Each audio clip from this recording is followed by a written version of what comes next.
Well, presently I'm the Vice Chairman of Cantor Fitzgerald, probably a name that a lot of people are pretty familiar with since the 9/11 events. You know, we lost 658 people at our firm. Dubious claim to fame, maybe, but certainly not my only claim to fame. While working at Cantor since the early 80s, I put together some trading platforms that we turned into about 7 patents so far. Started a company, spun a company off our company and took it public in 1999. All our companies survived the World Trade Center disaster, which is pretty amazing in its own right.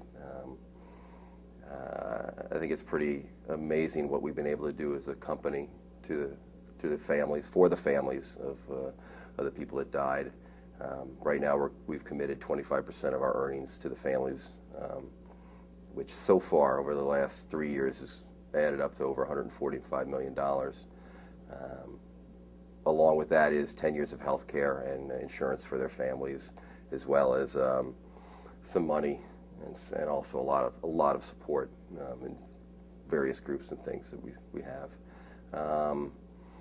So it's actually been a very trying few years lately, but otherwise things are pretty good. I have to say that going to Parkway Central is proved to be a pretty unique experience, I think, especially living in the East. Going to a school like that where, and maybe it was the time also, I think it was just a very open period in our history. And in Parkway Central especially, I found that a lot of the teachers incredibly supportive about anything you wanted to do. And nobody was ever pigeonholing anyone into any direction.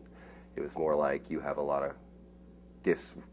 You came with a lot of gifts. You're developing a lot more gifts, and you pretty much can do what you want.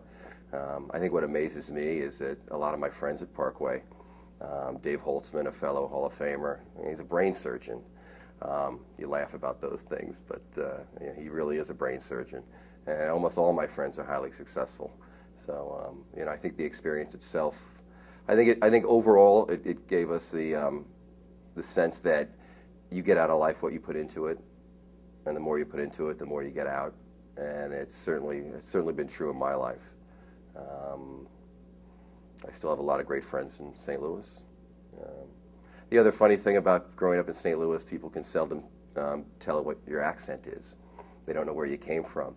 Usually it's phrases like "you guys," or the second question anyone ever asks you if they're from St. Louis too, what high school did you go to?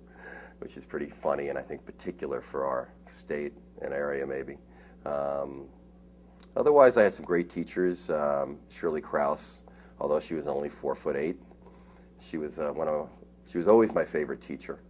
Some of the curriculum that we had at Parkway Central, like the Close-Up Foundation, that sponsored a trip to Washington every year, where we got to meet our senators, our congressmen, sit in on the Supreme Court, visit the center of our government in Washington, and really get a good feel of not only what it's about, but how you can influence. You know, I think our school, probably our state, but Parkway Central as well, did a very good job in instilling a sense of civic pride in a lot of us. That although, even though we grew up in the 70s in times that were probably by anybody's standards under a great amount of turmoil, I think it also gave us a good sense that, you know what, you can make change, but you can do it within as effectively or more effectively than from the outside. I love coming back. I'm happy to be here.